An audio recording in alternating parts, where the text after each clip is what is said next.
한 결정을 내릴 능력 또한 잃게 됩니다. 이것이 바로 인간 사고의 종말을 의미합니다. 우리의 인지 능력 감소는 이미 진행 중입니다. 이는 예측이 아니라 현실입니다. 플라스틱은 우리를 덜 지능적이고 위기 대응 능력이 떨어지게 만들고 있습니다. 플라스틱은 기억, 주의, 문제 해결, 창의성과 같은 뇌의 핵심 영역을 손상시키며 이는 과학적 돌파구를 이루고 미세 플라스틱과 나노 플라스틱이 야기하는 위협을 무력화하기 위해 우리가 긴급히 필요로 하는 능력들입니다.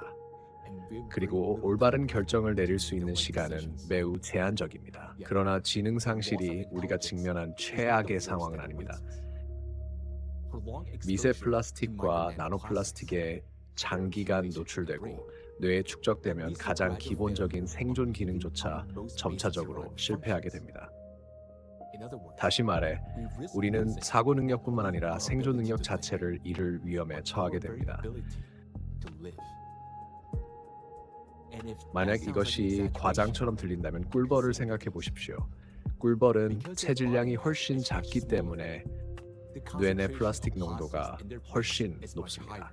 그들은 이미 우리가 지금 급속히 진입하고 있는 세계에서 살아가고 있습니다. 미세 플라스틱은 꿀벌의 얇은 외피를 통해서나 음식과 함께 체내로 들어갈 수 있으며 단 72시간 만에 뇌에 도달합니다. 그곳에서 인간가지로 시냅스 손상, 신경염증, 세포 사멸, 신경 전달 물질 기능 장애를 유발합니다. 꿀벌은 체중이 감소하고 신진대사가 느려지며 면역력이 약화됩니다. 후각, 기억력, 방향 감각이 점차 저하되며 자신이 속한 분집을 인식하지 못하고 벌집으로 돌아가는 길을 찾지 못하게 됩니다. 나노플라스틱에 장기간 노출될 경우 손상은 치명적이 됩니다. 꿀벌의 신경계는 과부하로 붕괴하며 일부는 비행 중에 그대로 죽기도 합니다. 이 사진을 보십시오. 나노 플라스틱에 의해 침투된 꿀벌의 뇌를 확인할 수 있습니다. 이 정도 양의 나노 플라스틱만으로도 꿀벌에게 심각한 인지 손상을 일으키기에 충분했습니다. 그렇다면 꿀벌처럼 우리가 주변 세계를 인식하지 못하고 집으로 돌아가는 길조차 잃게 되는 임계점은 언제일까요? 아무것도 변하지 않는다면 이것이 바로 우리를 기다리는 미래입니다. 또한 세내에서 이러한 화학물질의 안전한 수준은 존재하지 않는다는 점을 인정하는 것이 중요합니다. 낮은 농도에서는 증상이 나타나는데 시간이 걸릴 수 있지만 그렇다고 해서 면역이 되거나 안전하다는 의미는 아닙니다. 왜 이것이 중요한가 하면 여러 가지 이유가 있습니다. 기준치를 정의하는 순간 다양한 이해관계 집단이 토양, 물 또는 기타 환경에서 미세 플라스틱과 나노 플라스틱 농도를 그 수준 이하로 유지해야 한다고 주장할 수 있기 때문입니다. 이는 결국 공기, 토양, 물 등 우리 생활 환경에 일정량의 미세 플라스틱과 나노 플라스틱이 존재하는 것을 허용한다는 의미가 됩니다. 그러나 우리가 반드시 기억해야 할 것은 누적 영향입니다. 특정 시점에서의 한계치가 아니라 우리가 소비하는 환경에서의 미세 플라스틱과 나노 플라스틱이 뇌에 누적적으로 미치는 영향이 문제입니다. 솔직히 말해 우리는 그 영향을 정확히 알지 못합니다. 왜냐하면 시간이라는 요인이 뇌가 완전히 발달하지 않은 어린이와 성인의 뇌에서 달라지기 때문입니다. 인간 체내의 단일 나노 플라스틱 입자가 하나의 세포 사멸과 동일한 것은 아닙니다. 하나의 세포를 파괴한 후에도 해당 입자는 멈추지 않고 체내를 계속 이동하며 세포를 하나씩 파괴합니다. 따라서 극소량의 나노 플라스틱조차도 뇌에 손상을 입히며 바로 그 이유로 안전한 농도라는 것은 존재하지 않으며 앞으로도 결코 존재하지 않을 것입니다. 차이는 파괴 속도에 있습니다. 즉, 나노 플라스틱이 많을수록 이 과정은 더욱 빠르게 진행됩니다. 이러한 플라스틱 입자는 생물권과 우리 몸 안의 세포를 파괴합니다. 미토콘드리아와 DNA를 포함한 세포 소기관과 생체 분자를 손상시키며 이로 인해 에너지 생성 감소, 유전적 돌연변이, 신경 연결의 붕괴, 장기와 생명 기능을 조절하는 뇌 신호의 장애가 발생합니다. 이 모든 과정은 우리가 일상생활을 하는 동안 거의 감지되지 않은 채 진행됩니다.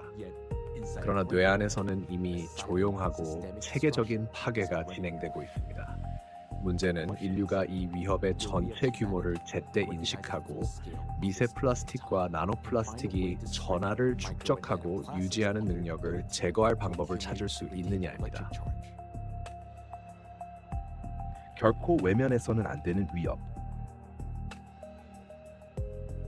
나노플라스틱이 얼마나 광범위하게 퍼져 있는지, 그리고 그것이 생물학적으로 얼마나 유해한 영향을 미치는지를 알게 될수록 현재 무슨 일이 벌어지고 있는지, 그리고 이것이 우리와 미래 세대에 얼마나 큰 영향을 미칠지에 대해 저는 점점 더 깊은 우려를 갖게 되었습니다. 이는 매우 엄중하고 무겁게 받아들여야 할 현실입니다. 그리고 사람들이 반드시 이해해야 할 매우 중요한 점이 있다고 생각합니다. 문제는 어딘가에 존재하는 큰 플라스틱 조각이 아닐 수도 있습니다. 진정한 위험은 이러한 제품이 계속해서 분해되면서 점점 더 작은 입자들로 쪼개지고 그 결과 훨씬 더 미세한 입자들이 만들어진다는 데 있습니다. 바로 이것이 우리에게 가장 큰 위협이 됩니다. 이러한 사실이 사람들의 머릿속에, 인식 속에 분명히 자리 잡아야 한다고 생각합니다. 그렇게 해야만 우리가 아무런 조치를 취하지 않는다면 이것이 언젠가 반드시 혹은 그럴 가능성이 있는 거대한 눈사태처럼 우리에게 닥쳐올 수 있다는 점을 이해할 수 있기 때문입니다. 이것이 제가 말하고자 하는 핵심입니다.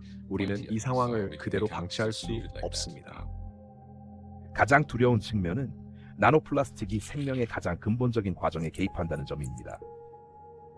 그들의 정전기적 전하는 결합을 끊고 생체전기 신호를 왜곡하며 세포와 개별 유기체 전체 사이에 존재하는 조화를 파괴합니다. 이는 또한 생명의 충동, 즉 꿀벌과 꽃을, 나무와 숲을, 뉴런과 뇌를 연결하는 신호를 교란합니다. 수세기 동안 하나로 공명해온 리듬을 침묵시키고 있습니다. 이 위협은 더 이상 기다릴 수 없습니다. 지금 즉시 직면해야 합니다. 이는 생존의 문제입니다.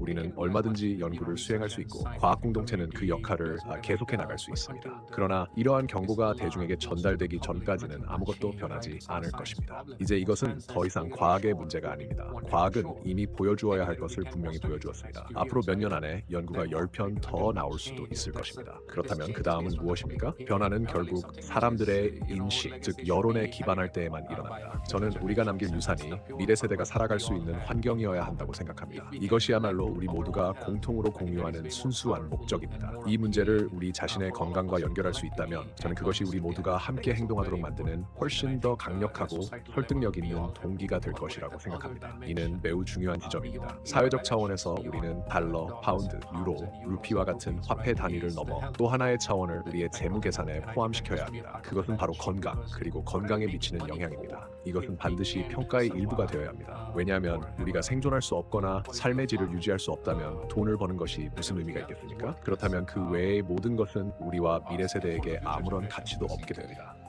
제가 그렇게 행동하는 이유 중 하나는 우리가 반드시 그렇게 해야 한다는 점을 행동으로 보여주기 위해서라고 생각합니다.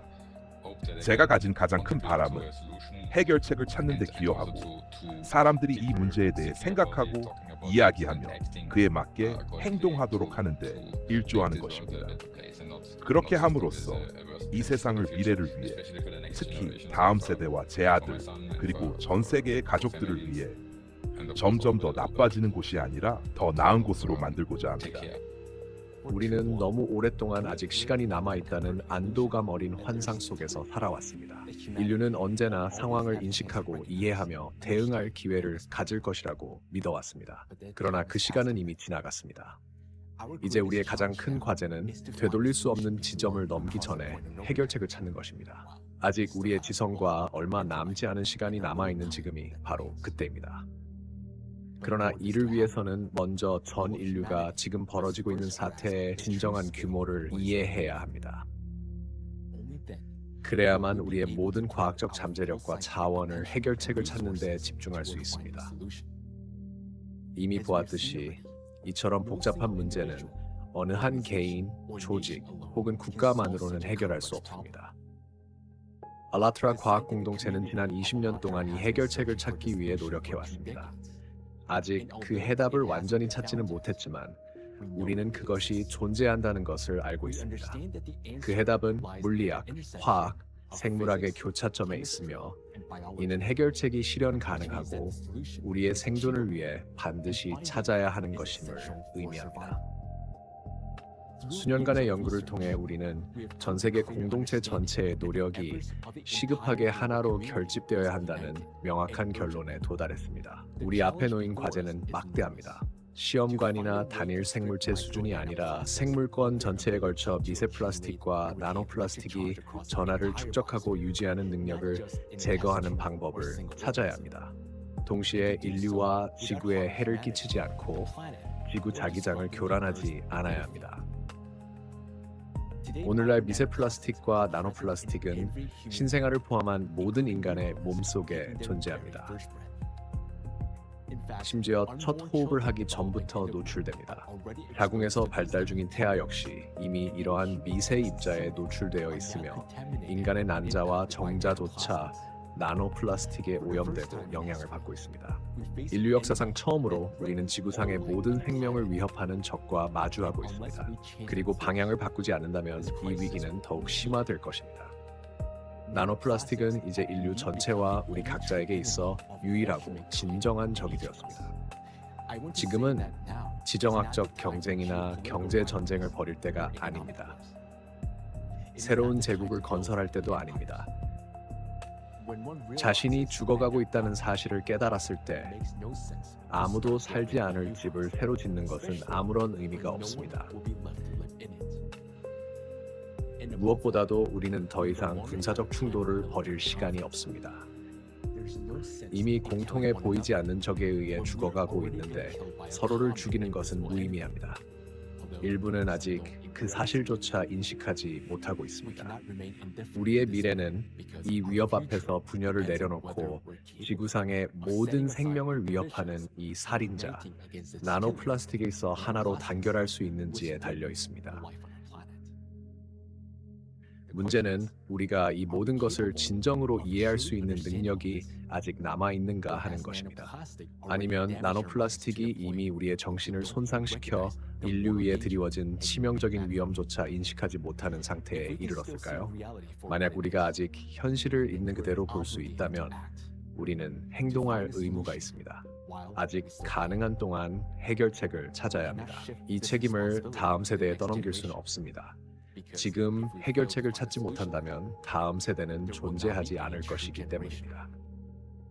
이 사실을 알면서도 포기한다면 그것은 우리 자신과 가족, 아이들, 그리고 전 인류를 배신하는 것이며 이 행성의 모든 생명을 느리고 피할 수 없는 죽음으로 내모는 행위가 될 것입니다.